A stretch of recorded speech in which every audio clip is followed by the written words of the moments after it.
Hello.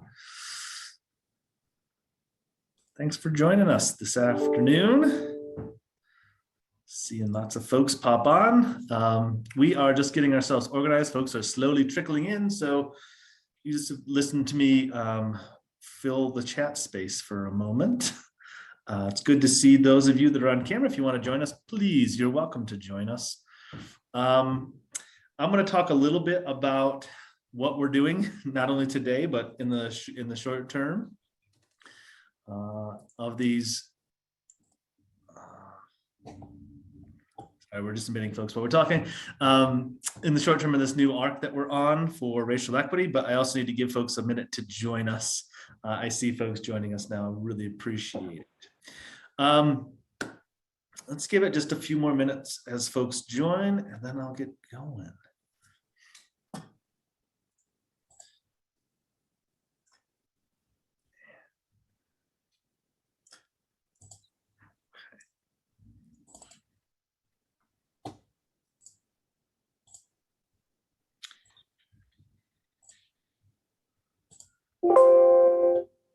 Ooh.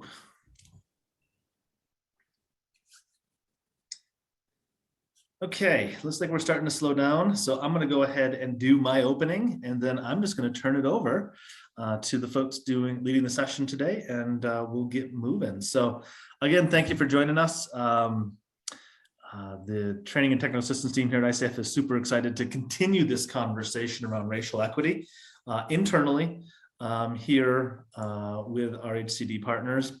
If you recall, we did a 4-session series with Jeff Olivet and Donald Whitehead and Kavita Singh-Gilchrist also jumped in with us.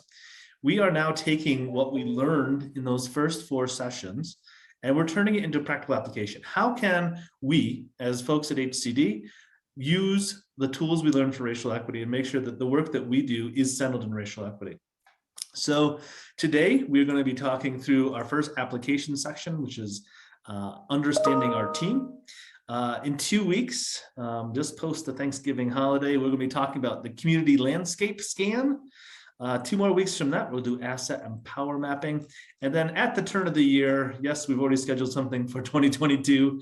We'll be talking about advancing equity through procurement. And that's something that has hands-on practicality for HCD. You guys do a lot of procurement. How can we make sure when we're doing our procurement, we're advertising and getting folks that serve in a racial equity space, and we're ultimately selecting programs and projects that serve folks in a racial equitable manner. That is what we'll do in the next 4 sessions, which again will take us into January 2022. And these are meant to be much more hands-on, relaxed, conversational. We are going to be doing some new things today, like using a mural board. So if you've never muraled, I don't know if you can even say muraled, but I'm going to do it. If you haven't muraled, it is not hard and it is interactive. It's almost like being around a virtual whiteboard and working together. So we're going to do a few different things than we have in the past, but really want you to come in with an open mind and try to just lean into these difficult conversations we're likely to have. With that, I am going to stop the free-form portion of this conversation and hand it over to our session leaders, Mary Frances Kenyon and Alyssa Parrish. Mary Frances, you're going to take us away. I am. Thank you for that, Chris. So Alyssa and I are super excited to spend some time with you. 2 hours is a lot of time, so thank you for prioritizing this. We really want to spend some time as a collective getting to a place where we can all understand your team. So for you, it's understanding our team. Alyssa and I are just going to walk you through that process. One of the reasons, and I just want to name this before we do like formal introductions and a check-in question, one of the reasons why we use Mural as a tool is not only because it kind of simulates a whiteboard like if we were in person, but there's this ability that gives you your anonymity, right? So you can speak freely. We want this to be as safe of a space as possible so that we can better understand your team, your culture, and how we can move this work forward together. We don't want it to be boring. We don't want to spend time talking at you today. We really want to talk with you and learn more about you. So at periods throughout today's training, both Alyssa and I will do some modeling of one of my favorite things to do, which is modeling vulnerability, right? Because it takes a lot of courage to come in a space and talk about things like support and strengths and limitations and opportunities for growth. And one of the things about being vulnerable that I find is that I have an opportunity to make a human connection with at least a couple of people in the room by sharing a little bit of myself with them. And it might make them more willing to come on camera or come off mute or just drop a sticky note in the mural board. So just wanted to offer that framing about mural because many of you might have never muraled before. Totally coining that, Chris, and I will credit you with that designation there.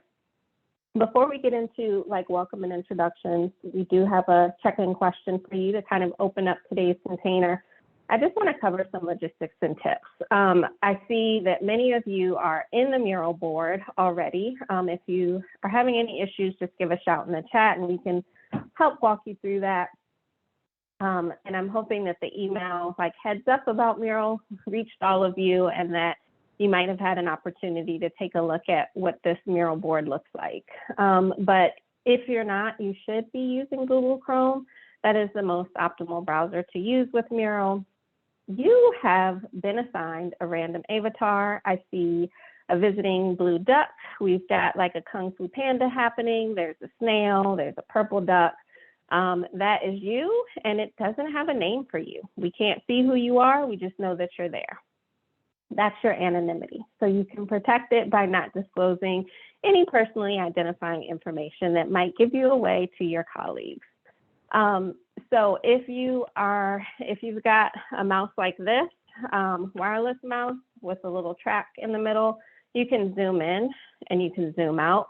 If you don't, there is in the bottom right-hand corner, a pan tool. So you can use the plus sign to zoom in, minus sign to zoom out, and you can put the board in move mode. You can also use your trackpad, although we are not fans of trackpads on the ICF team. And Alyssa showed me how to disable mine so that it doesn't get in the way. Last but not least, you can use the Zoom chat box to get any tech assistance. We've got folks hanging around. And yeah, with that, I am actually going to kick it over to Alyssa for our welcome / introduction / check-in question. Thanks, Mary Frances. Great to see the anonymous animals in the mural and wonderful to see all of you here with us today. My name is Alyssa Parrish. I use she, her pronouns. I am Asian. And before Mary Frances and I dig into some conversation and some modeling, would love to have you all drop in the chat your name, pronouns, racial identity, and one thing that you are grateful for. So I'm actually going to ask Mary while we're doing that about the one thing she's grateful for, and then I can take it. All right. My name is Mary Frances Kenyon. I use she, her pronouns. I am Black. And the one thing that I am grateful for has to do with football, not just any football, flag football. I have twin boys who are 5 years old. I have one typically developing child. We refer to him as our neurotypical son. And then I have a 5-year-old who happens to have Down syndrome and Klinefelter syndrome. So he's fully in that spectrum of intellectual and developmental disabilities. And we were able to find a youth flag football team that embraced him with open arms. And they had 6 weeks of a regular season, like kid season games. They won all of their games and they went to the playoffs. They won the first round, the second round, and the championship. And my neurotypical kid, Mason, he did really well. He picked up the game pretty quickly. He was like excited about practice. And, you know, he got it almost instantly. Milo, it took him a while to like warm up to the idea of like hiking a football and following directions and really, understanding the fundamentals of the sport. But I'm so grateful for that experience, because oftentimes when I've looked for inclusive settings for him where he can hang out with typically developing peers, they don't have enough support for him. They might be able to work with his brother, but they can't work with him. And this team, the team mom, the coaches, the parents, the kids, they rallied around Milo at every practice, every game, and seeing the picture of them with their little championship trophies and their little jerseys and all of the gear just made me so grateful for the opportunity for people who don't necessarily have a kid with a disability to embrace him with open arms and allow him the ability to learn at his own pace, remain in his own comfort level, and take home a win. So that's what I'm grateful for. How about you, Alyssa? Love it. Love it. Thank you. I also have littles, if you can see my background here. So I have 3, they are ages 9, 7, and 5. So all of them are now eligible for the vaccine. I'm also a single mom that co-parents, sometimes better, sometimes worse with with co-parents. And we were having some disagreements about the vaccine and whether or not we were going to get the children vaccinated. And it was an ongoing discussion. At times it was a louder discussion than others. And Monday I got a message from the co-parent that said, my son, Killian, is willing to get the vaccine if his dad got the vaccine. And so, there was some like, are you gonna do that then? And he said, well, I told him I would. And so then today I got a screenshot of my son's first shot on his vaccine card, which is very exciting. I am taking the girls tomorrow to get their first vaccine. So it's just really exciting, because it is just feeling like we are safer because of it. Also, that then means that the adults in the household that wasn't vaccinated before did get vaccinated, which was an unexpected surprise. So just really grateful, looking forward to the holidays, being able ideally to see family that we haven't been able to see in person for a while. My grandparents are in their 90s, and we have told them that they shouldn't see myself or my children. I am vaccinated, but my children are not, so don't want to expose them to any of that. So I haven't seen them since February of last year. So hopefully you can see them this holiday season. Also naming that it is World Prematurity Awareness Day. And my middle daughter was actually born very early in life. She was 23 weeks old when she was born. So that's like in medical terms, even before they are considered viable. And so she is 7, she is thriving, she is amazing. She's just tiny, she doesn't like it, but I tell her that's not necessarily always a bad thing. And, I'm just grateful for the medical community and all that they do to make sure that babies that are born that early can actually survive and even thrive. So that's what I'm grateful for. And it's really great. I love it. To see the comments coming into the chat as well.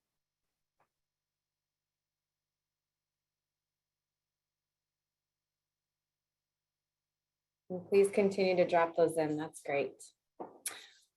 Mary, do we want to pivot to modeling? Yeah, do it. All right.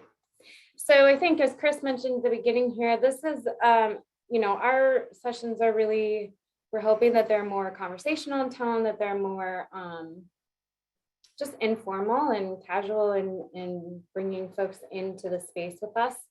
So that's why we're using Mural. We kind of wanted to open with Mary and I facilitating a conversation between ourselves that really models this idea of vulnerability. I think we talk about vulnerability because in these spaces, we recognize that addressing equity and inequities within our system can feel like you are vulnerable. It feels even sometimes like, I'll use the word unsafe. And so trying to change the dynamic of the environment to feel more safe. And so really addressing this idea of vulnerability and what that looks like. And so I think, Mary, I just want to start off by asking, like, what makes you feel vulnerable? Oh, well, what makes me feel vulnerable? So that's a very direct question, but I think that in this space, in this moment, sharing parts of myself as a part of this conversation lead to vulnerability. You know, whenever I enter a space, I'm very self-conscious. I'm very aware of the dynamics in the room. But that's a little bit different in a virtual setting because I can't see everyone. And honestly, I'm not paying attention to everyone, particularly as I'm facilitating.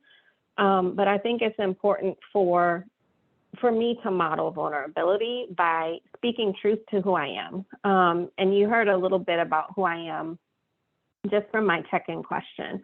But like, I want to be even more explicit. Like, I come into this space as, you know, a part of the ICF team. I am a woman. I happen to be a Black woman. I happen to be a Black woman who is the parent of twins. I happen to be a Black woman who's the parent of one of her twins who has a disability. I happen to be married to a woman. I happen to be a person in recovery with a substantial amount of recovery time, and I play an active part in my recovery process. And I share those things to be vulnerable so that we can normalize some of those things that often have stigma attached to them, at least for me. But also, you know, those are my experiences. They have shaped who I am. They shape my interactions with others. They shape the work that I do. And it's important, I think it's really important in the line of work that we're all in, whether we're on the consulting side, whether we're a grant administrator, whether, you know, we provide oversight for a really huge department, whether we're on the financial side. At the end of the day, we are working towards a common goal, which is getting resources right out to communities so that they can serve some of the most vulnerable people, primarily people that are experiencing homelessness. And what vulnerability takes me to is, despite all of those things that I just mentioned about myself, you know, a kid with a disability, being the L and LGBTQ, you know, being in recovery, being a woman, those categories tend to put me into that, like, historically minoritized and excluded population within like subgroups. But I've also held a whole lot of privilege in my life, right? So that as I was going like through my recovery process, which was a whole process, and I won't give y'all, I'll spare y'all the details about what that looks like. You can use your imagination. But the amount of privilege that I had, the access that I had, the supports that I had, the systems that I knew how to navigate, thinking about the people that we're working to serve, thinking about their human experience, like I owe it to them to be vulnerable, to use my voice and my privilege as leverage so that I can make sure that they, in some sort of way, have a positive impact by my work at ICF, by my work as a TA provider, by my work in racial equity. So I think that's like a lot of words about what vulnerability is, but it really goes back to me, my personal journey, my lived experience, layer in a little bit of professional experience. I've done a few things in homelessness to be proud of, but all of those things culminated. That's what vulnerability means to me.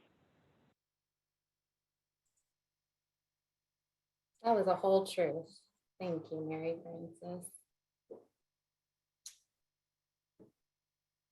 I think for me, I think for me, vulnerability looks different today than it did, say, like a year and a half ago. I still remember a time when communities would look at TA providers and think like they would just see the professional side of who they were, right? That they were very much like knowledgeable, that they were experts in their field, that they came into a community and they worked with the community to address an issue.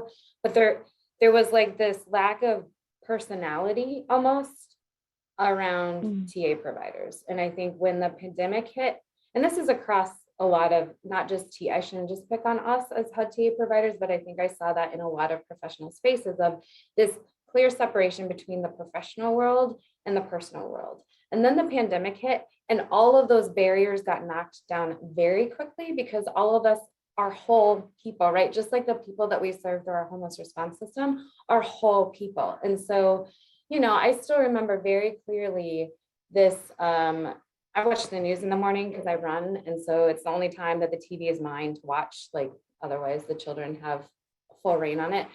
And so I watch CBS News actually. And they were doing an interview with Vivek Murthy, the doctor. And he was talking through something related to vaccinations and some other things. And you could see this like thing on his screen that was like moving around, but he had one of the backgrounds on, so you couldn't fully see what was going on. And Gail King actually like stopped him and was like, some of our viewers are asking like, if you're okay, they're seeing something on the screen moving around, like just wondering. And he was like, oh, this is my son. And so like Lifetime, during an interview on national television, he brought up like, oh, this is my son, right? Which for me was just like, oh my gosh, you know, this nationally recognized person that is on national television right now is breaking down these barriers with us, understanding that he is also working from home. He is also navigating this work-life balance. And there are no barriers on that. It doesn't happen so cleanly that, I mean, there have been times when I've been on a phone call with Chris or Mary and like, my children are yelling in the background, and that's just the way it is. And I just think that we have given each other so much grace over the last several months in dealing with that. And I don't want to see that go away when we are through with this pandemic, if we are ever actually through with it. Because I think that that is a huge shift in the world that I've seen that has been a positive of this, of recognizing that again, we are whole people and we can't separate or compartmentalize the fact that we do have jobs to do. That doesn't take away from the fact that we have families and we have other things that we are responsible for outside of our jobs. So I think there's that piece. I think there's also a piece of, I am also a woman in this space. I am also a woman of color in this space, but I don't think that I truly owned that up until about a year and a half ago. And I remember the pivot point of that. So Mary had come onto the team with ICF. She was facilitating a processing session with us. And I think we were having some conversation and another team member brought up the fact that she felt like she had lost a sense of culture, right? And like, the minute she said that, it like hit me like a speed train of that is what I felt my whole life because I am Korean. I was adopted when I was 3 months old. I was born in Korea, but as I was put up for adoption the day I was born. So I was raised by white parents. My brother, who's also adopted, is also Korean, but same situation. Like I was flown over to the United States at 3 months old. I have no knowledge or awareness of, I don't know who my birth parents are. I know the town that I was born in, but there's this sense of loss of history, of culture, of, I don't know my family's history, my biological family's history. And while there have been attempts to maybe find some of that over time, there's been a lack of support and the ability to actually move that forward, even though we are in a very like tech, I mean, you could pull up Google and Google anything at this point, but I can't find out anything about anything. So it's just, that was a huge pivot point for me. And then I was on a community facing call with a woman who is also a woman of color. And I think for me, my perspective has always been, yes, I'm a woman of color, but I was raised by a white family, but I have this white privilege because I'm next to whiteness. And so this woman and I were talking, and we were connecting about like her community context. And she said something, and then she said, well, you get it, Alyssa, you're a woman of color, and just kept on talking like that. Like I hear that every day, or like that was not this huge like bombshell that she had just thrown on me, because typically it's like, oh, Alyssa, you're a person of color, but you're not Black, or you're a person of color, but you were raised by, it always came with this caveat of you're a person of color, but you're a person of color, but. And she just said, you get it, you're a person of color. And then just kept on talking. And I was like, oh my God, I'm a person of color, right? Like for me, that was like this huge revelation of when I walk out the door, people don't see all the butts, right? When they meet me for the first time, they don't see those butts. They see me as I am, and that's it.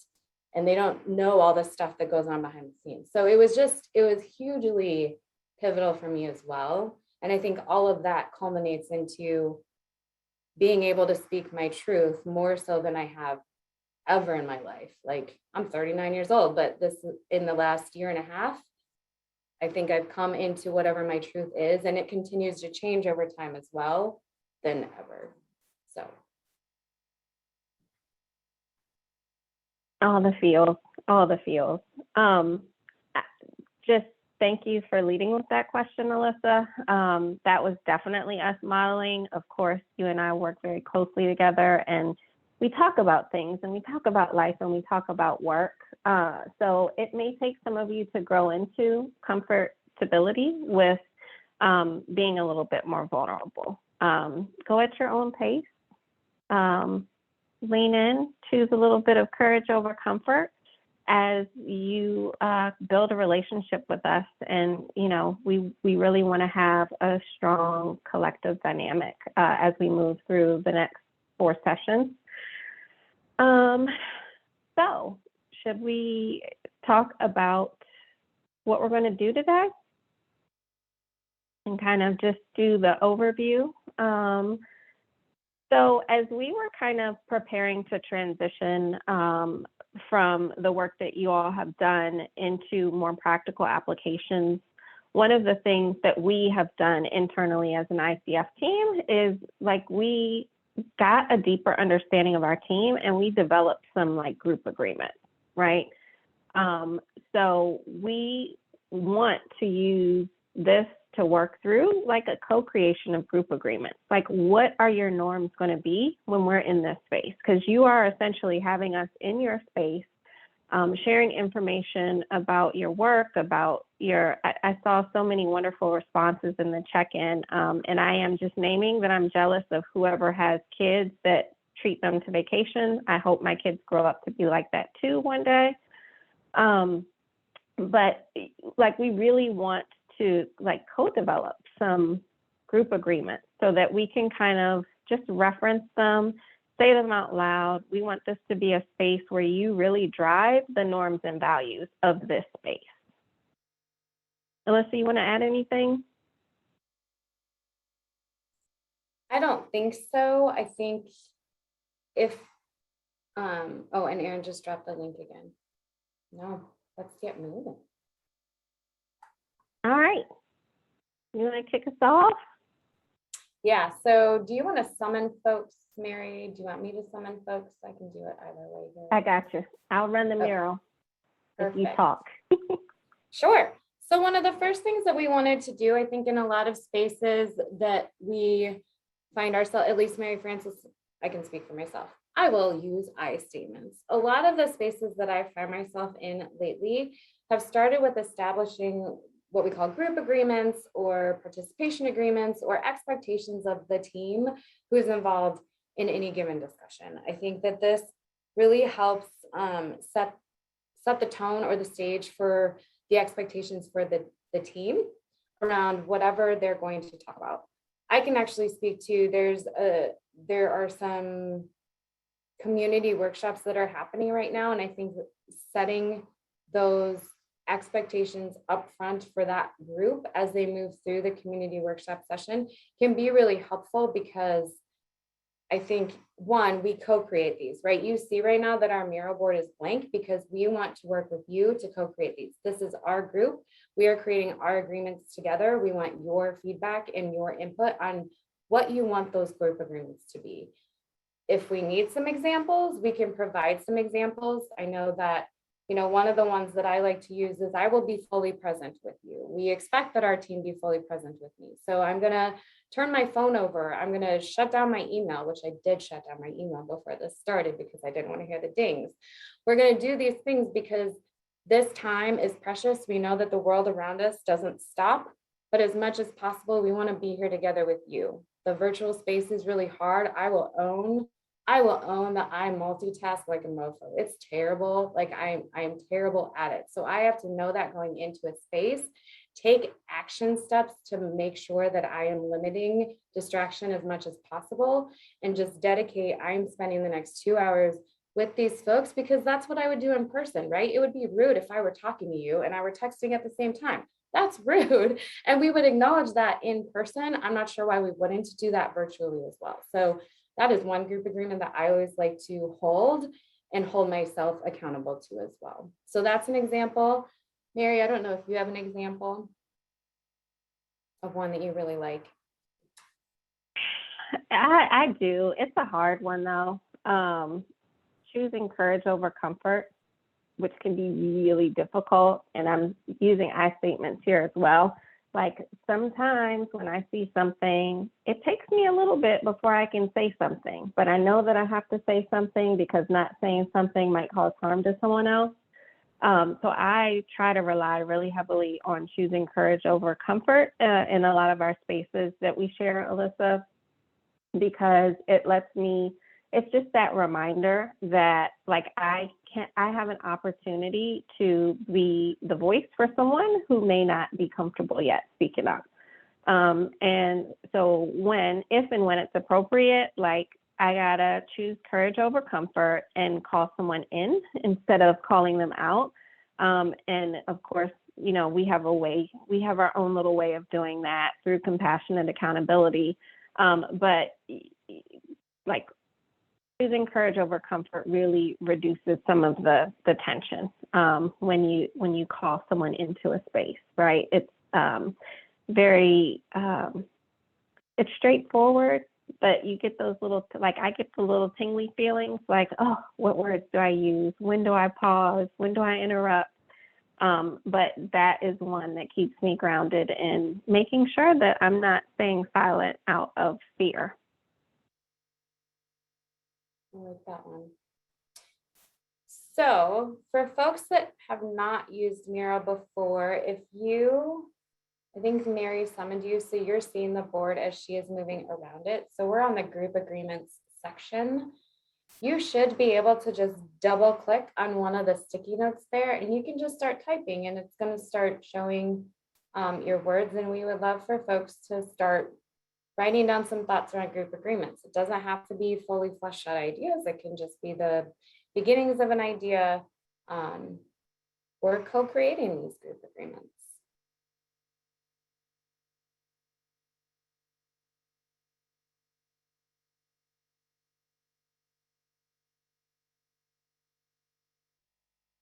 Ooh, I see typing and it's not me. This is exciting.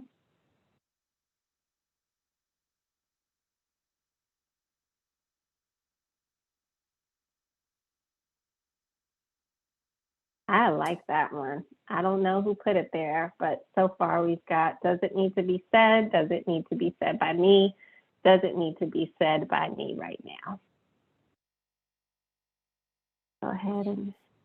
That feels a lot like our WAIT acronym, the why am I talking? That's really great. Another favorite, listen and withhold judgment. That's really hard to do, but a really good reminder around active listening. Not listening to, yeah, there it goes. Someone's typing it up. Listening with intent to understand and not just to reply.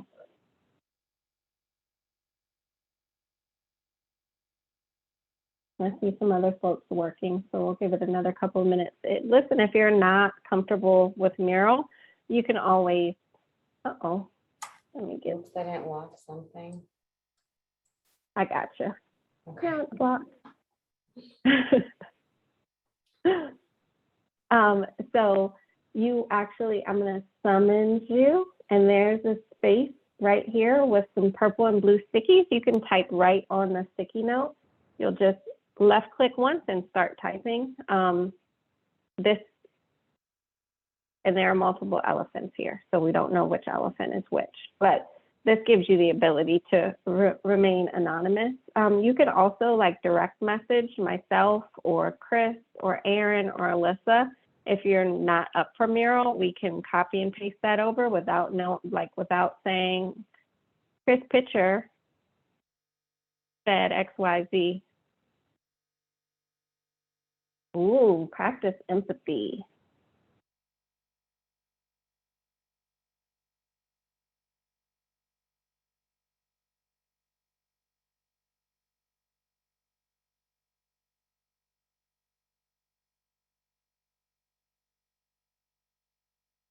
Okay, and I see another one coming up. Listen and paraphrase to understand. That's great. Demonstrate that active listening.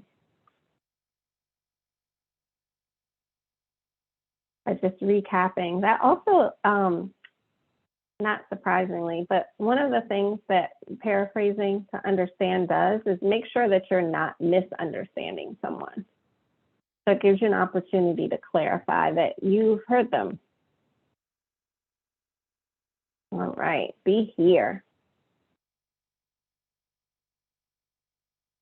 Respect to be respected. Be vulnerable. Ooh. I like that. Be open. Be open to all ideas and persons' experiences. Absolutely.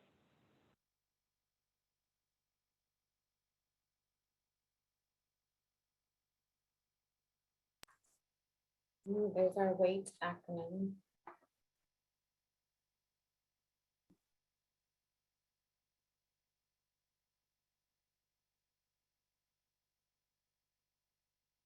Appreciate people sharing with you. Absolutely.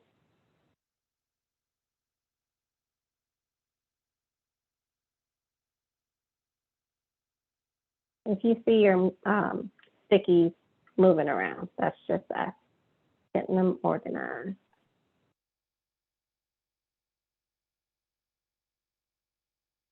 All right, we've got a couple more seconds if anyone else wants to think about some group agreements.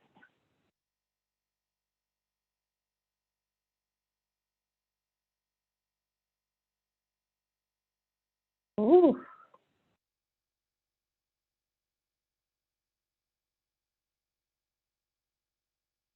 Acknowledge pain.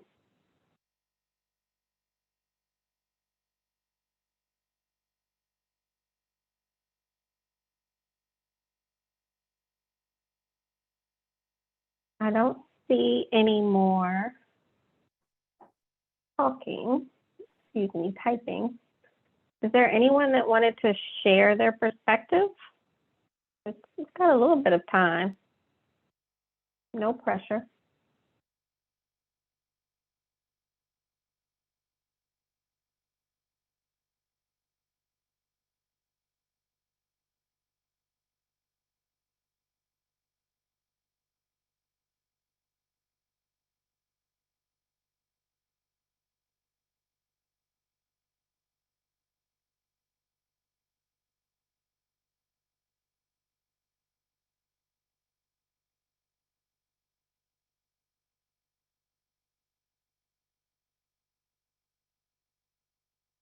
Okay.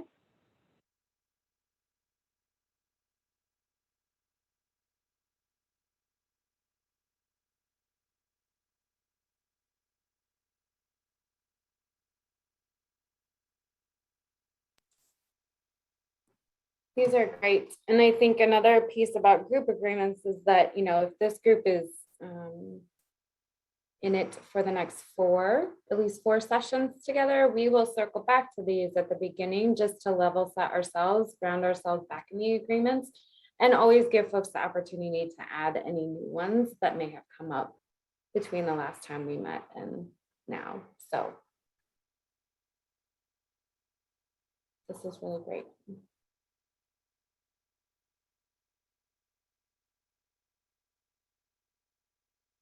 So now that we have our group agreement set, we can actually proceed into some of the real work around understanding our team.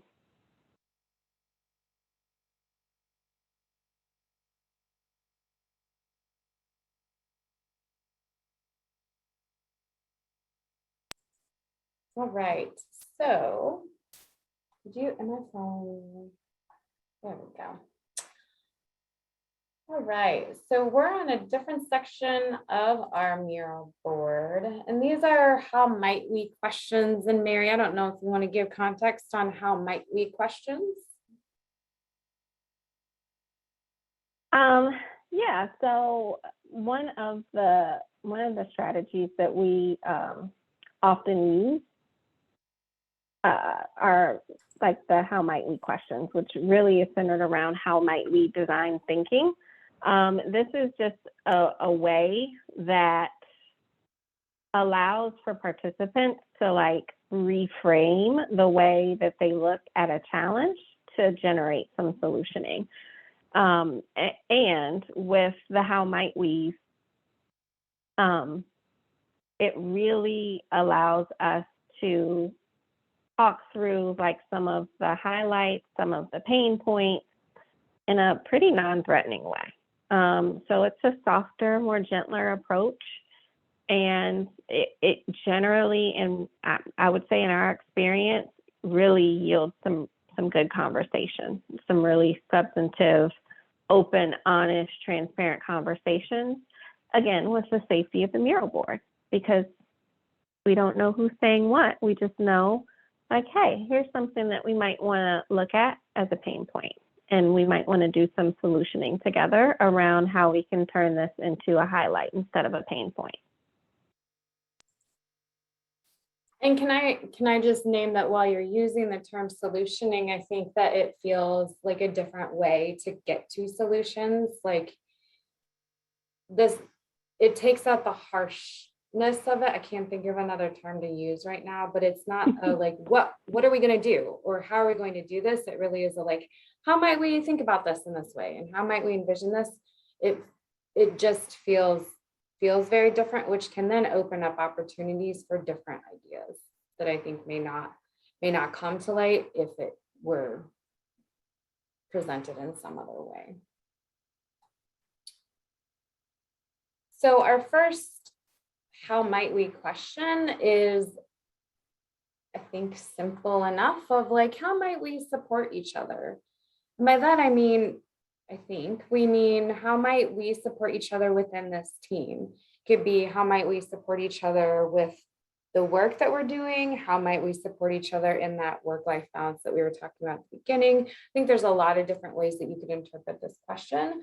So really curious to see what folks write in here. And you can also, please always feel free to come off mute and talk with us too. We are not bound solely by just by the mural board, but I know that sometimes that feels better because it is anonymous. But if you feel like coming off of mute and responding, that is also great.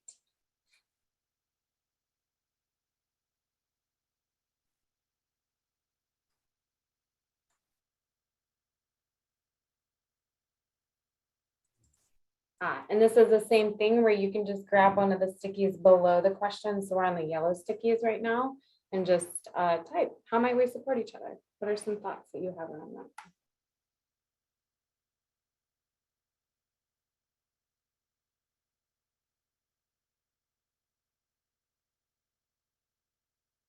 And for those that do want to come off mute, I promise to transcribe your feedback on the mural so you don't have to pull double duty.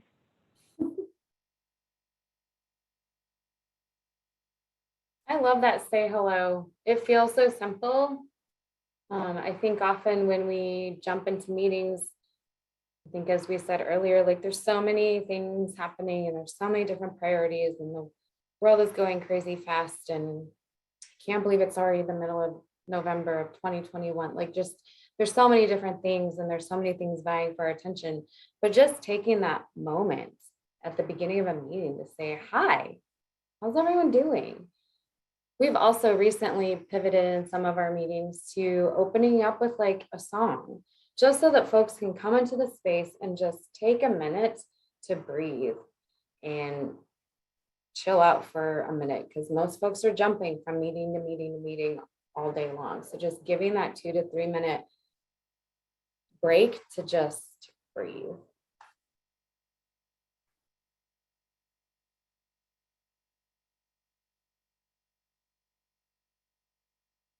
So we've got some feedback going, and this is great so far, but I know we also have around 28 folks on the call.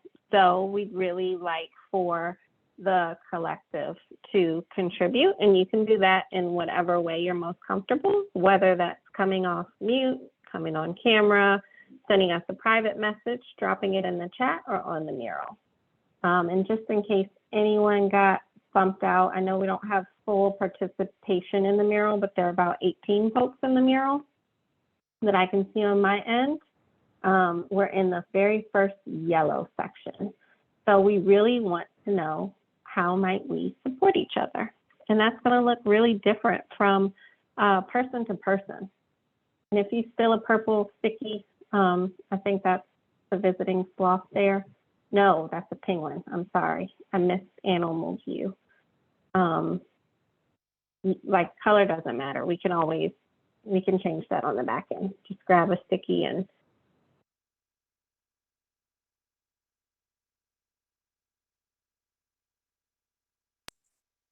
if we run out of stickies, which would be great, because that would mean that y'all have lots of thoughts, you can just double click in a white space and it will add a new sticky.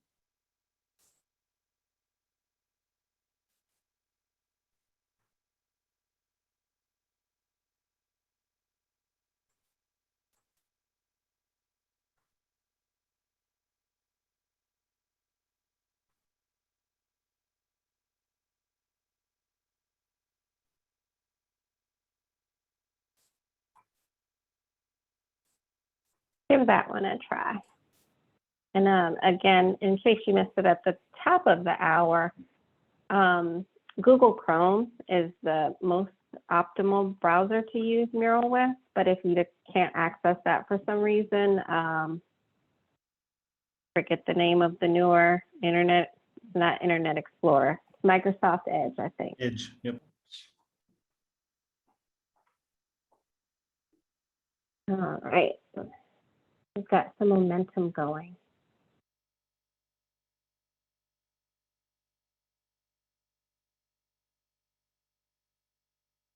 All right.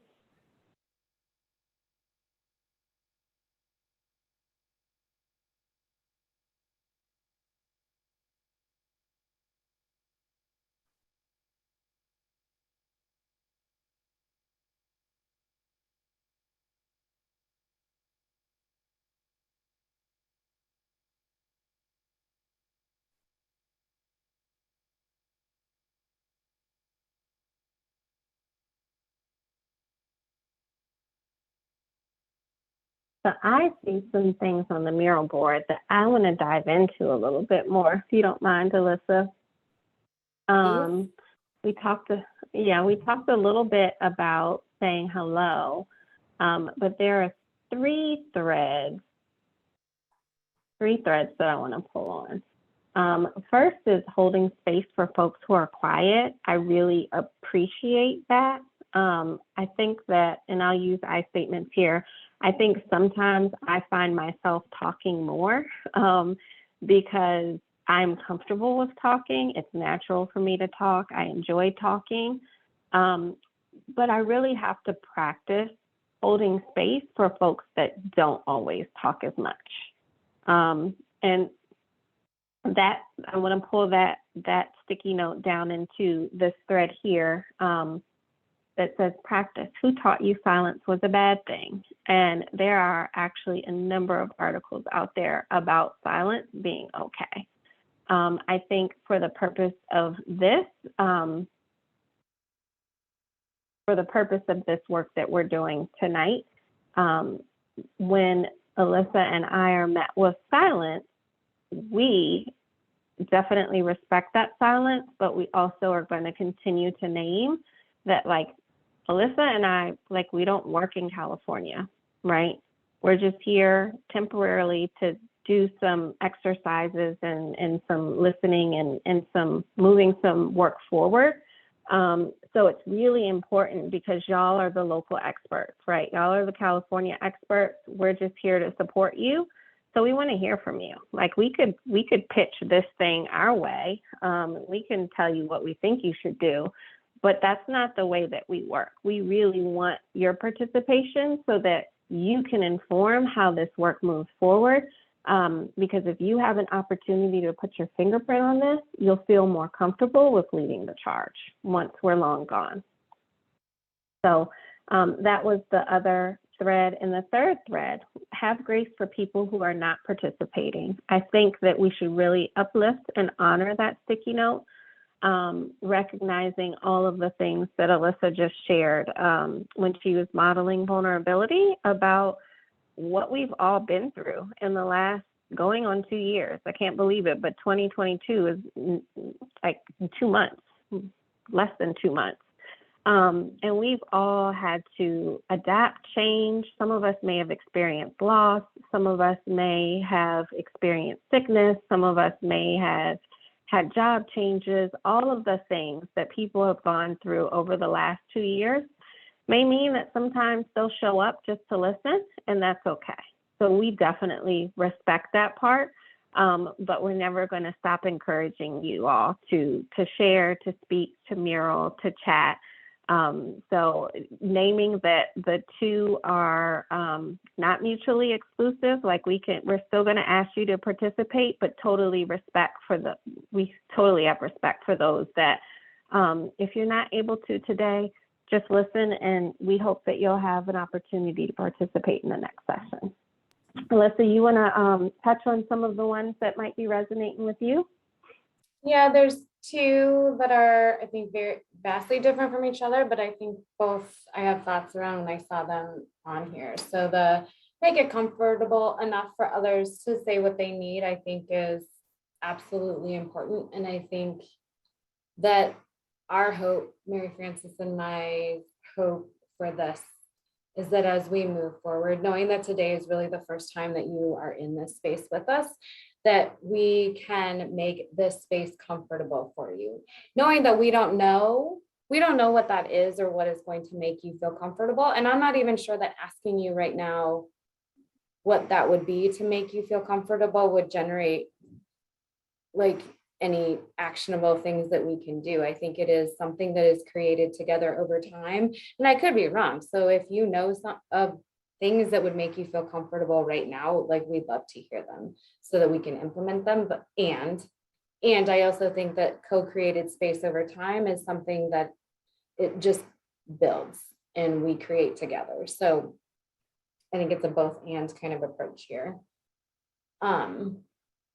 The acknowledge that everyone has their own unique experiences of discrimination and oppression, and we must consider everything and anything that can marginalize people also really resonated with me.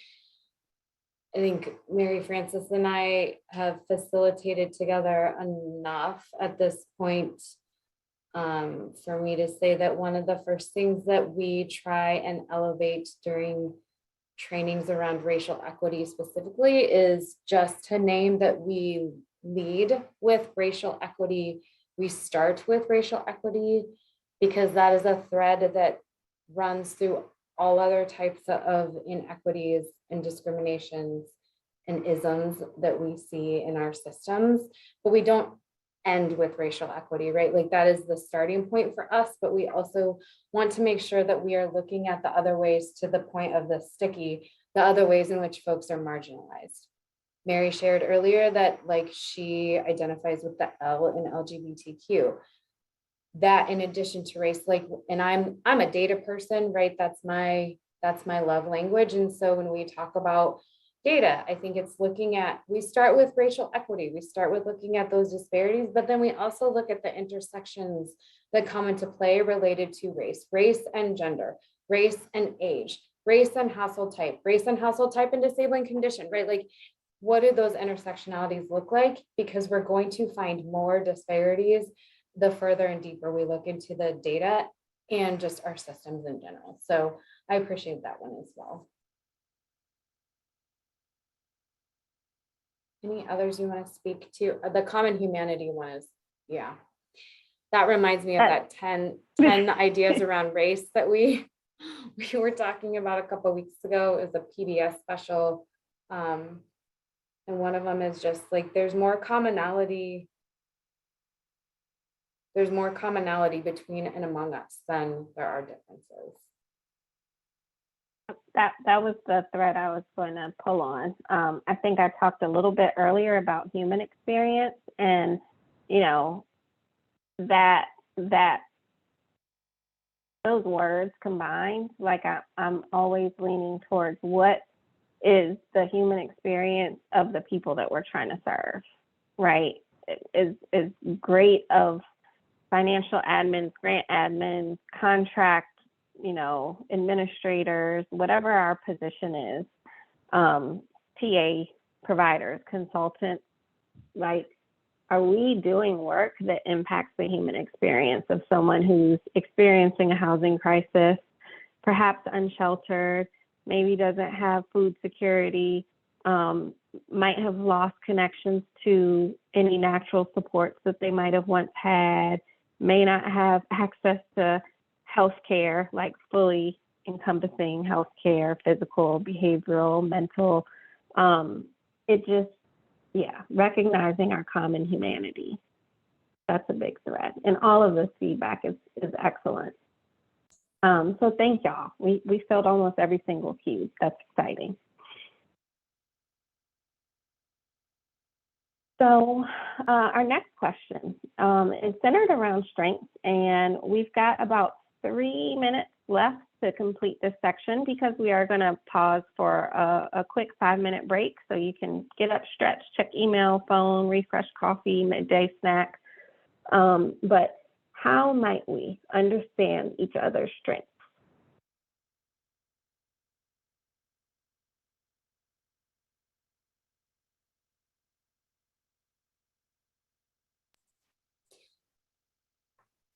Mary, how did you start to understand my strengths? We've only worked together for like a little over a year.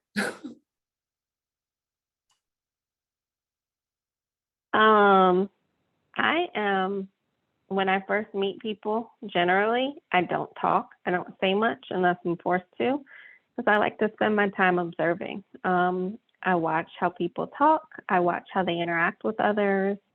I listen, very like deep, active listening.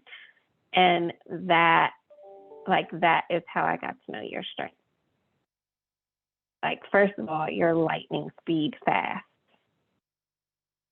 That's number one. I'm like, oh, she's quick. Like, how does your brain even synthesize things? But Francisco just put it in the chat. Getting to know them. I'm going to go ahead and copy that over to the mural board. I need that observation piece for me as well. I did it, Mary Frances. It's done. And Chris too, like I'll pull Chris into this because I've worked with Chris for, I don't know, a couple of years now. And I think it is just, some of it's observation. I think some of it is also just, there was something on here about when someone tells you that they have a certain strength, believe them. And then just seeing that play out in action. Folks are pretty typically good at knowing what they're good at, and also alternatively knowing what they're not good at. It's just a matter of how much what level of trust is there in a relationship for them to be transparent and, going back to that word, vulnerable, to tell you those things.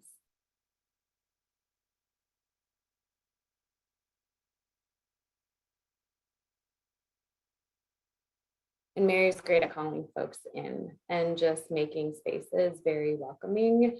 That's a strength that she has.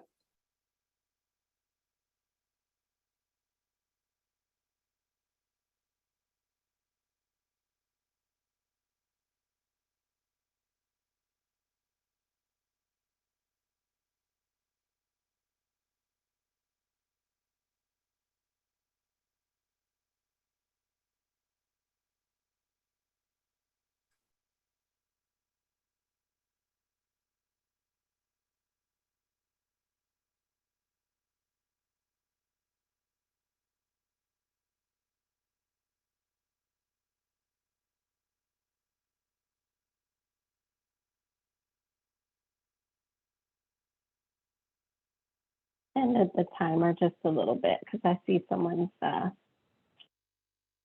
typing.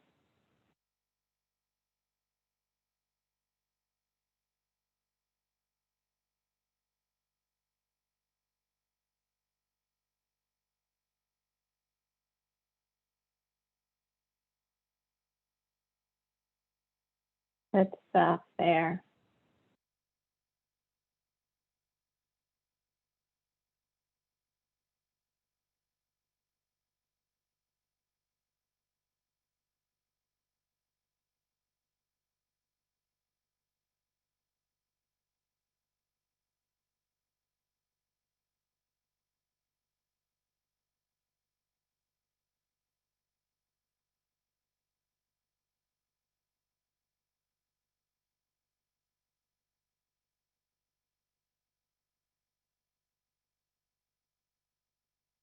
All right, we're at about our midpoint, and we will do some unpacking of this before we move on to the next question, because there's some phenomenal feedback there.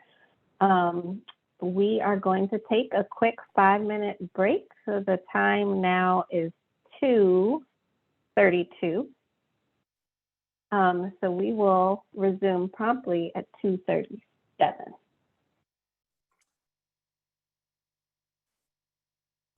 So whilst we were away, I've been working on trying to figure out how to frame an anonymous comment that came in, but it's really important to say. So I'm going to go ahead and just work my way through it. And Alyssa and I talked about it during the break, and maybe she can help me frame it up after we're done talking, because it's something that I personally felt as well. So I'm just going to say it, and we'll try to process it together. So I'll just start with, I'm uncertain and am not comfortable speaking this equity language because I don't know the lingo. It's almost as if everyone is speaking using words that I've always known, but now there is a new secondary meaning to them. Also, in various aspects of my life, being vulnerable has a very specific place. It is called for and where it is not. There is probably only a handful of people I'm vulnerable with in my life, and it's not my coworkers. And historically, there's been a separation between work and personal. So now this line is blurring, but I'm not sure whether I want to jump in. I feel that deeply. When we started having these conversations, I don't know, Mary Frances, over 1.5 years ago, maybe, whatever, whenever it started, I remember the first thing that I said, and I, like you, I don't say a lot. I'm pretty introverted, as I'm sure my California ACD colleagues don't understand, because I'm always talking to them. But typically that's not the way I work, and I'd rather not have these conversations. I remember the very first comment I had, one of those things, this is not the conversations I have at work. These are conversations I have in my personal life. I have it with my partner. I have it with my friends. I have it with my parents. I don't talk about this stuff. And I think the thing that I've come to over the last year plus is that does a disservice to what I'm trying to accomplish with the work that I want to do. I'm in this work because I care so deeply about ending homelessness that if you told me I don't have a job tomorrow and every single person has a home, I would be the happiest human on the face of the planet. And I can't be an effective person in ending homelessness if I don't understand the causes of homelessness. And one of those is definitely institutional racism. And if I'm not talking about that, I'm doing my work a disservice. And that was a very hard and long process for me to get from that start to where I am in the middle of my process of trying to be, an ally to our BIPOC brothers and sisters. That was a very hard break for me. And I feel whoever said this and sent it to me, I feel that deeply. And it was an evolution for me personally. And I just say, from my standpoint, stick with it. It gets very rewarding. The uncomfortableness in the beginning is not great, but by the end, or in the middle, because I'm not at the end of anything, in the middle, it gets great. So that's what I wanted to share as we came back from break.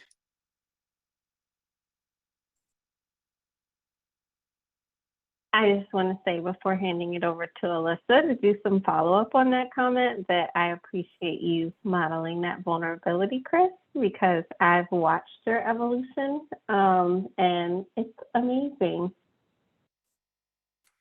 I would echo that. I was feeling all the things as you were talking, Chris, and have also witnessed shifts and changes over time. And not just that, but like you were speaking to the personal journey, right? In addition to how that then pivoted and changed the way in which you show up in professional spaces. So that was really helpful. I think I had asked Chris earlier if y'all had dug into the white dominant culture norms. And he said just kind of at a surface level. And I remember a conversation that I had with one of my team members at in my previous role.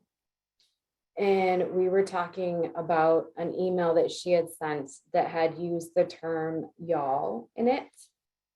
And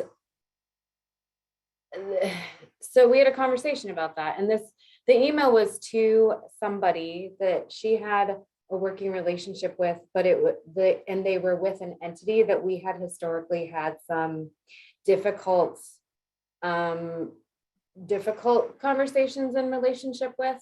And so from my perspective as the team lead, it felt like we needed to remain professional and not use what I thought was like informal lingo in an email that could come back. And my fear was like, that could come back and bite us in the butt because she had been more informal with this person than I believe we should have been because of the entity that person was associated with and the historical context with like working with that organization before.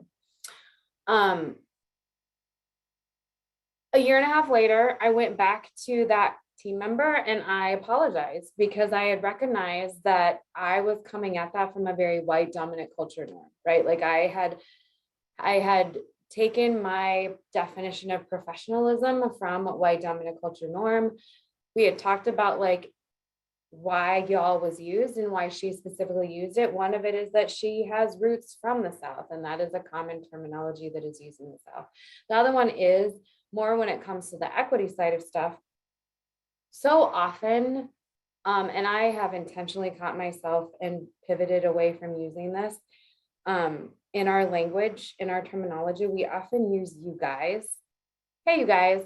Hey, you guys, you need to stop doing that. I say that with my kids often, and then I have to stop myself and be like, can you please all stop doing that rather than, hey, you guys stop doing that. And so it is, and that comes from, that is a deeply embedded thing and term and way in which we say that. It just, you guys just tends to roll off the tongue. But one of the things that she shared with me was like, y'all is inclusive, right? Y'all is just like you all. And it feels weird saying you all. Hey, you all. But y'all is inclusive. We're not naming she, we're not naming he, we're not naming they, it is y'all. Similar to like using the term folks. And so for me, yeah, that Taylor, like y'all means everyone. And for me, back then, this was probably 2 years ago now, like back then, it felt to me, because of my white dominant culture understanding of what professionalism meant and where I was coming from and what formal language was, it just felt too informal. But 2 years later, I have also used y'all in email since then. I used y'all on a daily basis at this point. Like it is just, and that has been a shift for me over time. So one of the things that was talked about was like professional and personal line. Yes, I would agree that those lines are blurred. I would also then say that I think to Chris's point, like this is a journey and we're not suggesting that that line be broken or crossed today, tomorrow, a month from now, or maybe even ever. I think part of that has to do with like your own personal journey and where you're at with this. The one last thing I'm going to pull on here is the equity language, because that also spoke to me loudly in that comment around like equity language. The lingo might be different than the way in which I used that lingo in the past or the way it was meant in the past. I will own that, like, there have been times when I've been frustrated with like trying to keep up with the different ways in which we are defining things or that we are naming things. And there is something to be said for somebody's preference too. So one of the terms that I think has been shifted is it cultural acceptance to cultural humility, right? And like that shifted overnight. Nobody told me about it. Nobody told me that that shifted. And so I came into a space that I like used the term. It was like, well, that's not what we were saying anymore. It's cultural humility. And then once you understand, like, I would like to understand why that shifted, right? And it is really because acceptance feels like we as the mainstream are accepting this thing that isn't mainstream, whereas humility is really understanding a culture and embedding ourselves in that culture. And really it goes beyond acceptance. And so for me, it was like I needed to understand why the shift happened, not to accept it, not to just like not, yeah, I needed to understand and understand the context versus like preference. I know that there's been some folks that say like, I don't want to use the term BIPOC because we are acronyming a whole host of people, right? Versus like, it is really quick to say BIPOC rather than Black, Indigenous, and other people of color. Part of me feels like that is preference, but part of me does understand, like, I'm not trying to acronym a whole group of folks that are very, very diverse and very different. And so what does that line look like? Like, how do we reconcile those things? Mary, I'd love to hear your thoughts on the equity language thing, because it definitely, like, it changes on an ongoing basis. And it's hard to keep up with. I have a couple of thoughts, and I spend a lot of my spare time reading and learning. I think with racial equity, language does matter, but depending on who you are, where you are, what type of work you do, the language that you use might look different, and that is okay. As you develop a deeper understanding of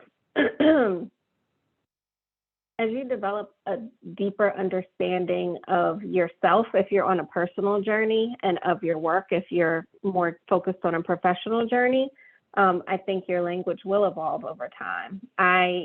You brought up BIPOC, and I have tried my best to not use it whenever possible, even though that's become like commonly accepted for a couple of reasons.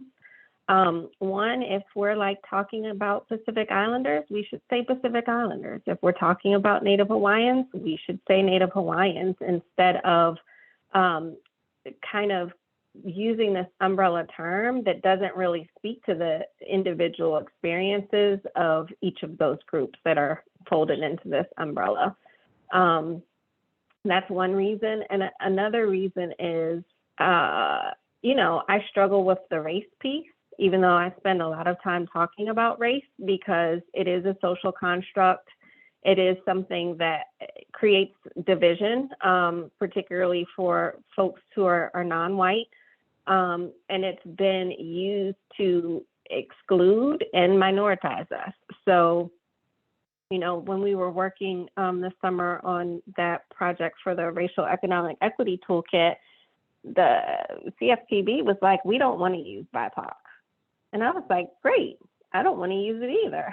And Alyssa, that's where I'm like, hey, can you look at this? This is what I'm pitching. And I still don't know where that's gone, but ever since we really framed up that definition, I've been trying to use that language, right? I've been trying to use that language more frequently, and to honor, like if we're talking about a specific culture, honoring them, respecting them, and naming them as they are, and not just lumping them together.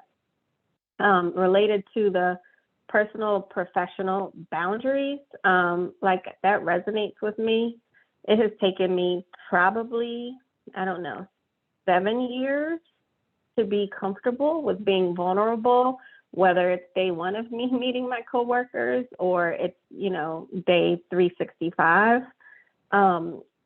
And that was my own decision. That was my own decision. That's been a part of my process, my journey, being comfortable with the skin that I'm in. I mean, I'm a Black woman, so I haven't always been able to be myself in spaces.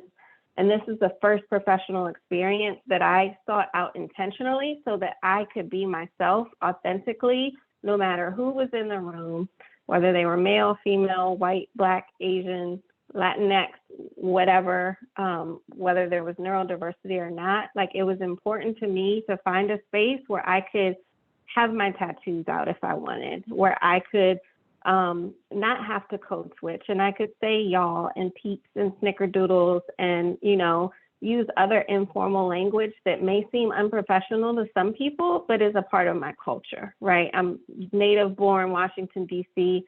There's a whole like dictionary of slang that we use. I don't use all of that at work.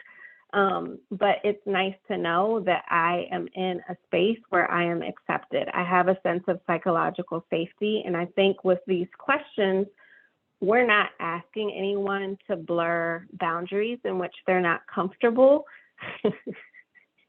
Like that's not our end game here. What we want to do is set up a structure for you all to feel a little bit more comfortable with being yourself, feel a little bit more comfortable with speaking the way that you want to speak, and feeling like you have some safety parameters to have some conversations about ways in which we can figure out how, you know, how we're supporting people who really, because of a number of factors, but primarily those systemic and institutional factors, have been disadvantaged. They've been excluded from decision-making tables. They've been excluded from funding streams. They've been excluded from housing opportunities for factors beyond our control. It's just all of these things that we are, we're playing catch up on. We're playing catch up, and we're trying to figure out where we can have the biggest impact. And in order for us to figure that out, like, we just have to know, we have to understand the team that is before us and balance out the different personalities, the different personal journeys, the different levels of comfort, and press forward. So that's all I got. Yeah, and I want to circle back to the comment around vulnerability, but actually it might make sense to lump that into the second part of that comment, Chris. So can I have you read the second part of that? Yes. Sorry, I was not prepared to speak again. I did set you up. It's okay. So this is, I also put it in the mural just so folks can see it, but it's so very small. I'll just kind of go through it here. So this was really to answer the question on how we support each other. The expectation that I have of my coworkers on how they can support me is to support me professionally. If I can't finish an assignment, help me with it, or back me up, or I will offer that vice versa. But if the meaning of how we can support one another is in the sense of how do people support each other as friends, that's a very different question. But if that is the question, that has the supposition that everyone here is friends and expects or even wants to be supported by their coworkers as friends. I'm going to go to venture to say generationally, a lot of this equity work, while it is super, super important in its aim, the practice and language and the ask is unfamiliar to folks of a different generation, as it's a complete shift on how lived experience has been. I think that, so I did put that all in. I couldn't figure out how to summarize this, so I just dumped it in. And I think it is really important. And I'm just kind of tying back to what you were saying around y'all. I think, you know, those of you from HCD and internally who've worked with me long enough know that I love to curse. It is part of my vernacular. It's not, my y'all is probably a curse word. And if I'm passionate and I'm in a space where we're working hard, I'm probably going to curse. I think about saying a curse word to my grandmother. No, sorry, Bob, that would never happen. But it does feel comfortable in a space where we're passionate about ending homelessness and working together, where I may very well do that. And I think there is situational awareness that has to happen. So I'm not sure if that's what you were pulling out, Alyssa, but that's what was kind of coming at my head. Well, I wanted, yes, thank you. Oh, go ahead, Alyssa. Go on, Mary Frances. Go ahead, you got it. I was gonna pull on a different thread of that. So if you want to follow something that Chris was pulling at, please. I love the second half. I love the whole comment because this is a great discussion for us to have. The thread I wanted to pull on is like, I don't know if we're not looking for anyone to be friends. I don't think that's the end game, but, and I'll use an I statement, like I spend anywhere from 8 to 10 hours with the same group of people every day. I want to know how to support them, how to communicate with them. And I'm fully naming, like there are personalities that can get a little challenging for me to navigate. But I try to practice my principles, like my individual values, my individual norms for interacting with others and relationships. And it's important for me to learn how I need to modify myself to effectively communicate, to effectively support, to coach, to mentor, to learn from each of my colleagues. And we have a team of like 22, I don't know, it's a lot of people now. And that takes work, but it's worth it because again, I spend like 8 to 10 hours a day with people each day, sometimes on the weekends. Like I remember back in March when we were all like working every weekend, trying to do some really amazing work in the state of California. And that was the most incredible bonding time. Am I friends with every single person that, you know, I got to spend that depth of time with? No, but we're colleagues, like we're associates. And, you know, I care about their fur babies. I care about their kids. I care about their partners or wives or husbands and spouses and, you know, family members. So I think and I'm going to hand it over to Alyssa. I think what we're asking is to help us figure out as a collective, like what type of support do y'all need as a team and as a unit and as a collective, not necessarily as a friend. Yeah, I appreciate that. That was the thread I was gonna pull on too around the friends piece. Like I think I feel fortunate, very fortunate within the ICF team to be able to call some of my colleagues friends, but I would agree that not everyone on that team I would call a friend.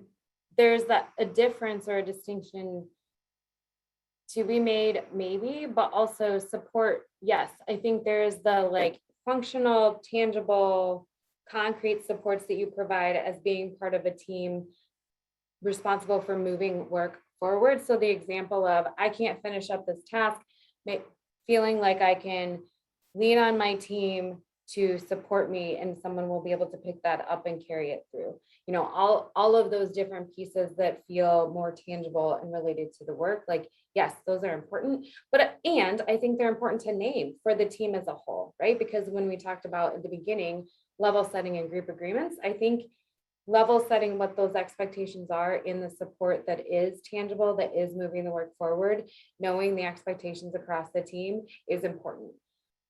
The additional support about being just a colleague and recognizing that everybody has lives, I think is also a type of support that may feel less concrete of like, I'm not helping you necessarily carry forward or finish a project, but I am supporting you in understanding that you've got a lot going on in the background right now.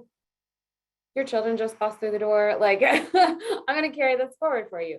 And just supporting you in that and recognizing as a single mother and as a mother of small children too, you may feel like you're a mom and like you have the control, but really you don't. So I can feel you there. Like, I understand that. And the piece around the ask and it feeling different for different generations, I think Chris spoke to that a little bit earlier. I'm not going to say he's outside of my generation, but maybe one above my generation. But I think you spoke to that, just that it took some time for you to feel comfortable in this space and that the ask of you, it took time. And Mary, you even said it took you 7 years. Did I hear that right? To feel comfortable. Yeah. Or like you could be vulnerable.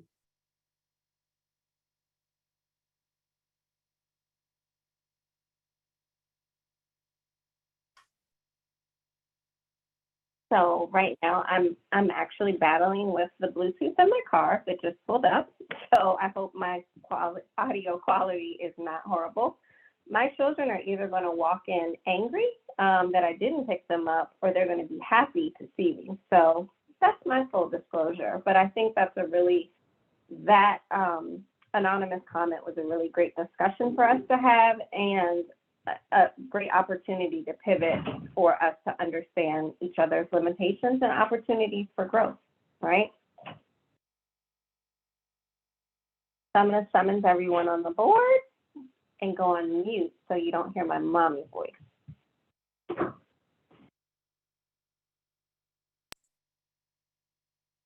Right, and same deal here. How might we understand each other's limitations and opportunities for growth? Stickies below the question. You can click on one. You can come off mute and talk. You can put it in the chat privately. Otherwise,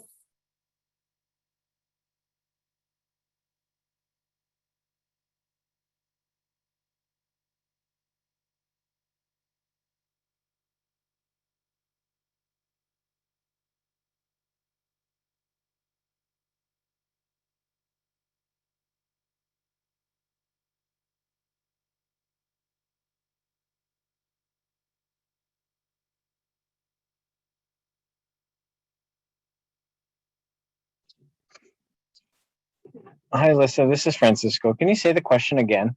Don't have the board access. yes, sure. I'm sorry. We might have to help troubleshoot that between now and the next session. The question is, how might we understand each other's limitations and or opportunities for growth?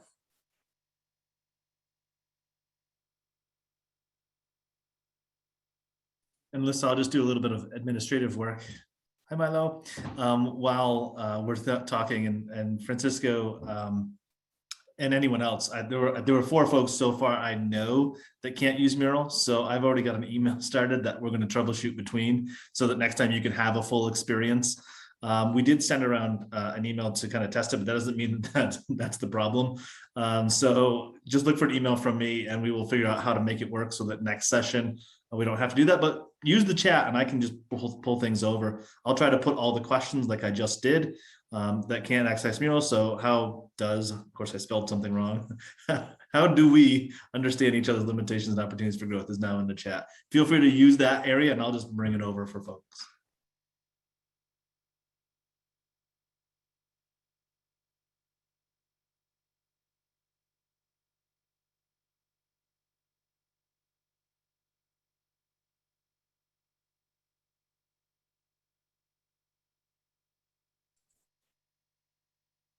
See a couple stickies that resonate with me. For limitations, respect boundaries, burnout is real. The work is always going to be there. And also the encouraged time off one. But definitely resonates with me. I think y'all recognize that there's a lot of work. There's a lot going on in the world. And it often feels like there is that sense of urgency because we know that people are experiencing homelessness every single second in this country. And it's really hard to, when we are passionate about this work, it's really hard to step away from that, knowing that there will continue to be people sleeping outside and experiencing homelessness in our country. And I think, yeah, model good leadership and work-life balance practices. That was always the hardest part for me. I often did the like, do what I say, not what I do with my team. And they did, which I appreciated, but I know that it would have resonated more if I had actually like walked the walk with them. So that is something that I know is a limitation of mine that I am working on.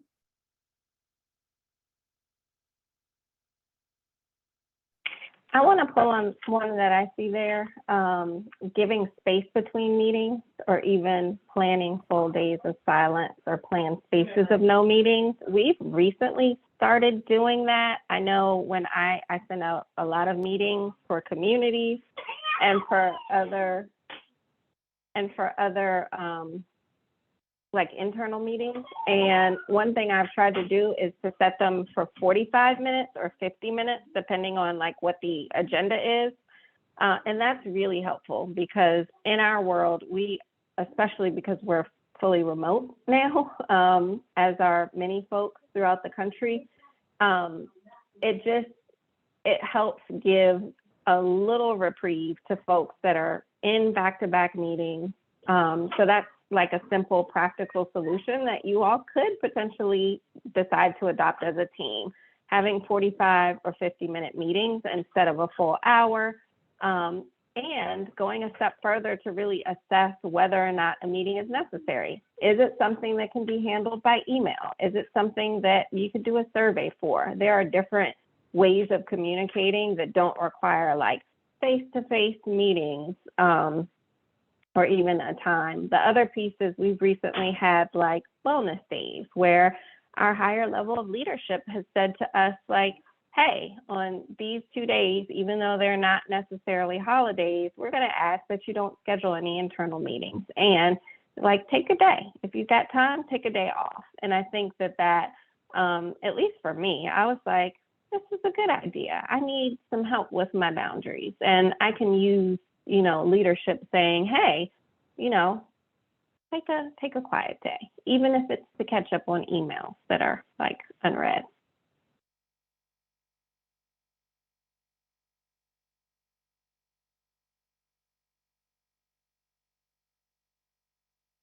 Mary Frances, I was just reflecting in the chat on something that really bothers me recently is when I set meetings, I have to go out of my way to make them 15 minutes, 45. It's like Outlook doesn't understand that we don't all have to work in hour blocks. And it's just I don't know why it's been bothering me this week, but it has been. Probably because I've been scheduling a lot of 15-minute meetings, but it's just one of those things that, it doesn't make any sense. I see this one coming Yeah, and I in. love. Oh, go ahead. Oh, No, go ahead, Alyssa. I would say this one coming in reminds me of something else that I saw. It was like a meme on Facebook or something somewhere along the way that said, stop glorifying busy, right? Because you ask somebody how they're doing and they're like, well, it's been really busy, right? And I have intentionally shifted away from responding in that way which is hard, right? Because I feel like that is the default for everyone because it is busy. Life is busy, but that's not what I'm asking you. When I ask how you are, I'm not asking you if you're busy. I'm asking, how are you? How are you? Are you doing all right? Are you feeling well? Are you, whatever the response is. But this idea of like exhaustion is not the model of success, I feel like is very similar to this idea of stop glorifying busy.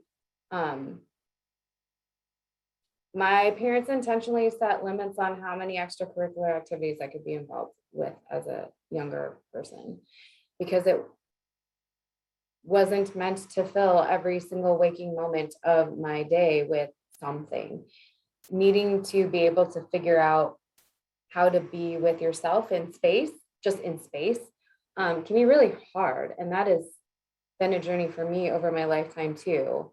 Although I now love, my favorite time of day is like 9:30, when I can actually sit down on the couch and there isn't people screaming or yelling or fighting or even just laughing or saying, mom, mom, mom, mom, mom.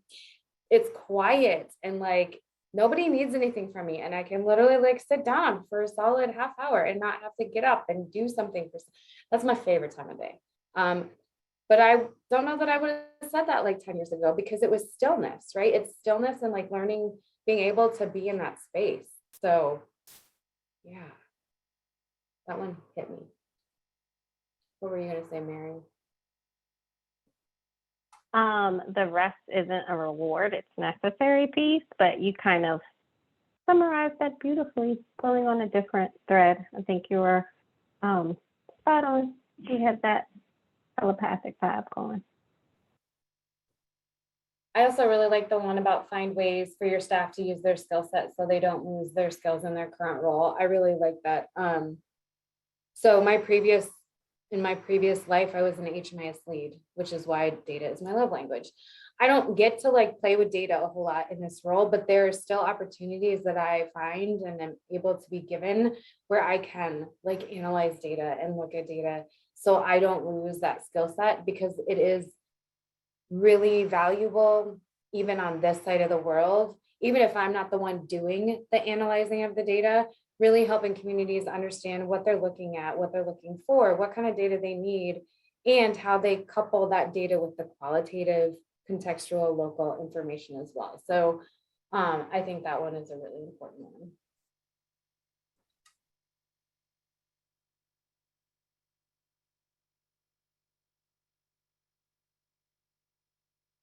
All right, it seems like we have a natural pivot to our next how might we question.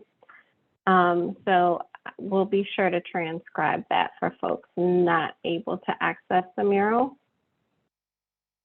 How might we engage with each other?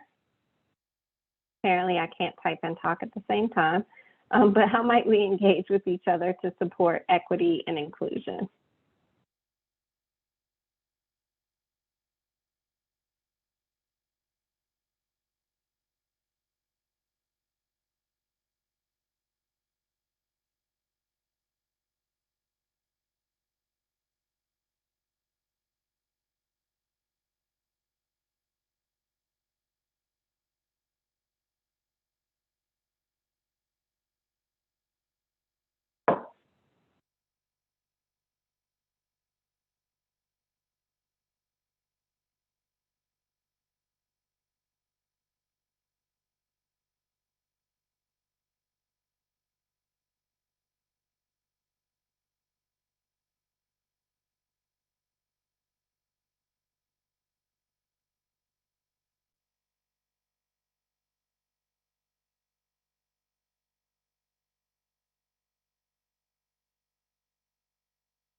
Okay, I just have to talk while people are still typing for just a moment. But the share ideas about books, movies, and TV shows, that is such a great opportunity to learn more about people that are different from us.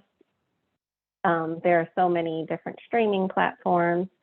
I am looking to my right, which has my bookcase that's full of books that I treasure and feature all different kinds of experiences. I am a fan of nonfiction.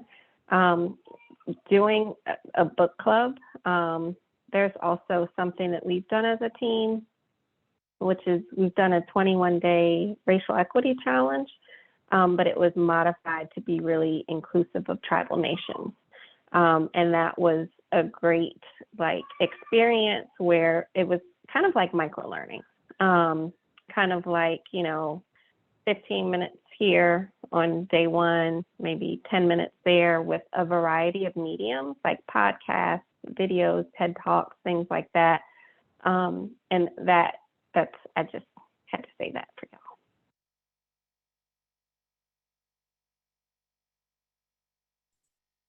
I was going to say, I was typing this, but since there's a pause, I was going to say, I read when I travel or fly, and that hadn't happened in a really long time. But last month I had the opportunity for 2 different trips, and I got through, read and finished Difficult Conversations with a Black Man, and then started Hood Feminism. And both of those books were gifted to me from other people. And they were really great. I'm not done with Hood Feminism yet, but hoping that I go on another trip soon so I can pick it back up and read.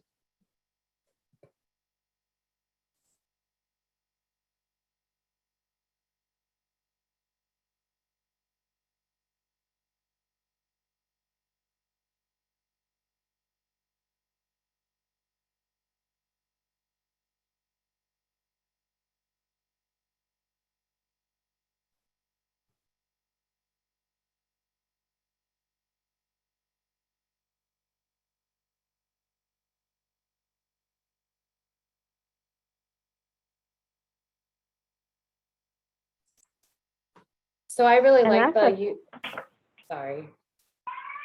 No, go. I was going to say, I really like the one about remembering to use a person's pronouns. I think, and I would also just mention, and this is from my own personal experience, that there have been times when I have used the wrong pronouns with somebody because it's just this automatic, like off the tongue. I mean, there's just some stuff that your upbringing and everything else, culture, everything around you is just automatic. And I would just name that I have then not been afraid to apologize and say, I'm sorry, because it's hard. And I've had some really deep conversations with people over time. I'm thinking of someone on our team that uses they, them pronouns. And I have owned that I have misused their pronouns before, and we've had a conversation about that. And I have apologized, and I have also asked why they give so much grace, because I don't know. I'm just curious to know, like, why do you give so much grace to me when I mess up and use the wrong pronouns? Because I think I would be annoyed if someone called me he. That's not my pronoun. It's not what I use. And they were just very transparent in saying that because we're trying, right? Because we're trying and we are recognizing and acknowledging them for who they are, and then apologizing when we fail to do so. So that one really resonated with me. I was going to pull on the working to spell and pronounce people's names correctly thread. I think our names are so incredibly important to us, not just because they're like given to us by people that love us. And, you know, I just, you know, sometimes I have found myself in positions where I'm uncertain about how we can move forward. Like if there's a name that I know that I'm going to butcher, I just ask and say, hey, you know, I don't want to butcher this. You'll only have to tell me once or twice, and then I promise to commit it to my memory, but can you please pronounce your name for me? Because that is such an inherent part of our identity, and for many people, for their cultures. My maiden name is Limehouse. You heard that correctly, like a lime fruit, and house, like house. And it is a very popular name in South Carolina. That's where my dad's roots are. And, you know, it's a really easy word, but I would be offended, and many people have pronounced it incorrectly, like it's, you know, got accent marks and all types of squiggly lines attached to it, but it's literally Limehouse, and I would be offended if someone pronounced my maiden name incorrectly, because it has sentimental value to me. It's representative of my family. It's representative of a large family unit in the state of South Carolina. It's also a construction company, but that sticky note resonated with me. It's important for us to call people by their names and take the time to pronounce them correctly, no matter how many syllables, how difficult, but not just pronounce them correctly, but also spell them correctly.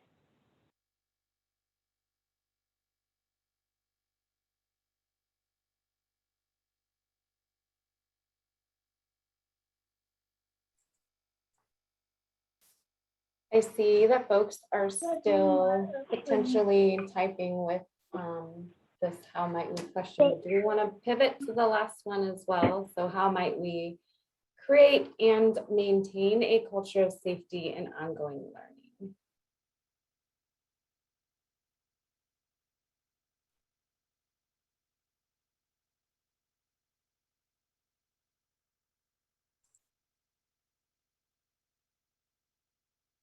And I'm really curious on this one, since this is our first of 4 sessions with y'all. So we want to make sure that we are creating and maintaining a culture of safety and ongoing learning in these spaces with you. So we'd love. Alyssa, while we have a moment, I'm going to do some technical work. If you are at HCD physically on site and you are having trouble accessing Mural, JT to the rescue. He figured out that we just need to go to switch over to HCD guests and Mural will work. So if you are still having issues, that is what it will do, but that is what it will take to fix it. So I think we are all on the same page now.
I love the honesty that I'm seeing. I appreciate the candid feedback.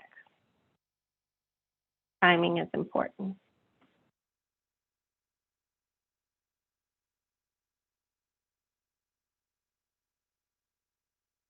Be brave, be open, listen first and speak last, give space where needed, cut down session times if possible. Internal top to bottom policy view to ensure safety and DEI is included in writing. Okay. Regular check-ins once training sessions in. Okay.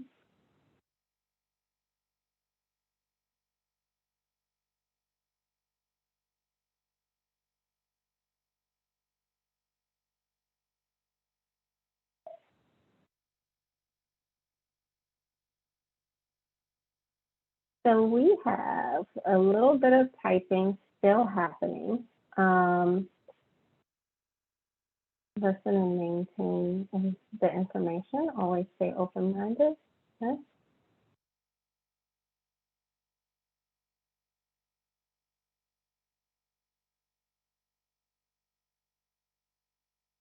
Oh, I see people going back to catch up. So the beautiful thing about this mural is that we can memorialize it for you. So we will convert this over to probably a JPEG file because it's easier to zoom in and zoom out. But you'll have all of this feedback, and Alyssa and I are going to pull the group agreements that y'all established, synthesize them, and put them in a pretty little package so that we can lead with those at the beginning of each of these meetings.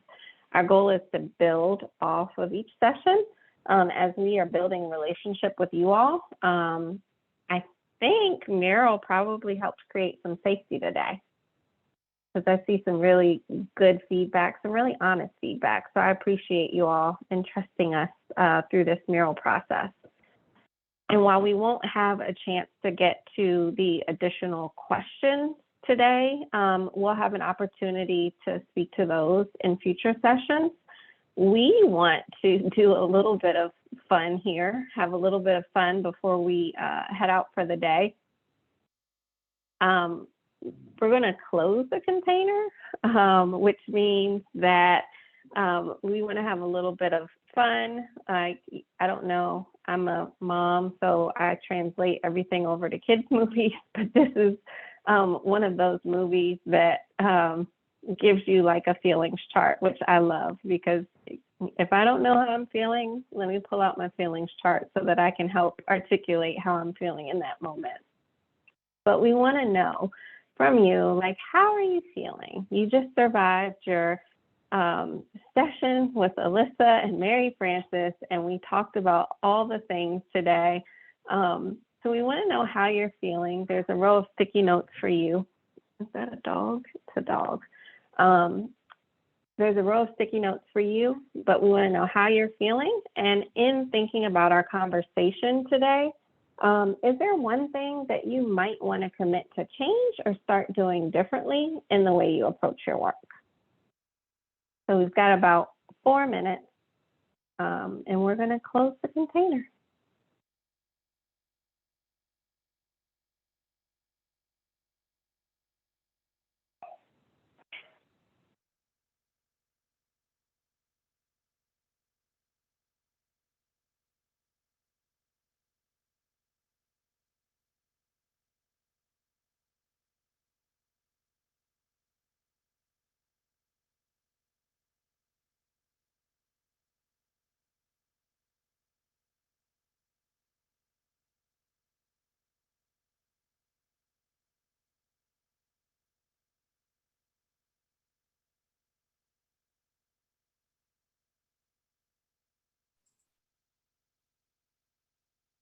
Mary, how are you feeling?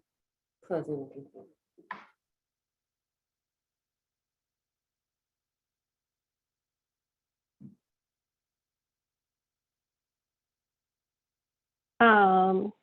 I feel wholly optimistic, actually.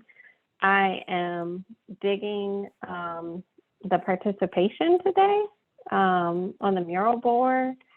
I see more faces on camera today, I feel like, and I've only been in the space with y'all once before.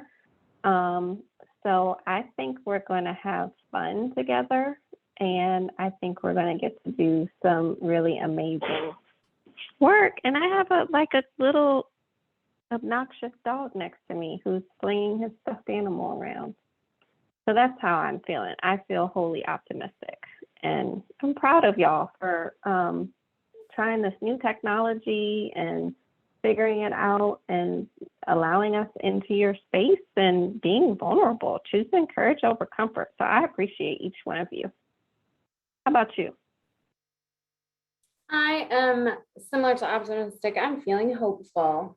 So under joy here. I'm just feeling really hopeful. I think it was great to be here with y'all today. I appreciate the honesty and transparency that Mural allowed for in your participation. It just feels really great to get started with you.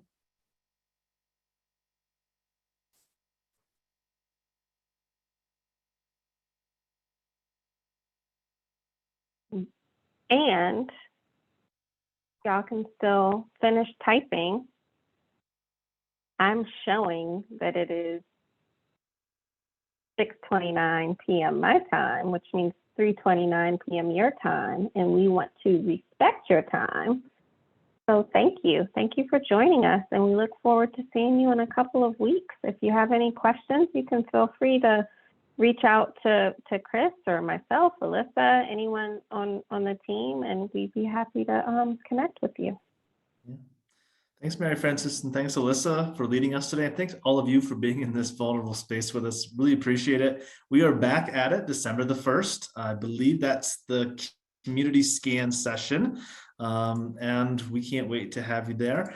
If anyone else was experiencing mural issues that were not solved by the Francisco JT team, please let me know, reach out. We will do everything we can to make sure that your experience next time is wholly better and easy. So until then, be kind to yourselves and one another, and we will see you soon. Thank you.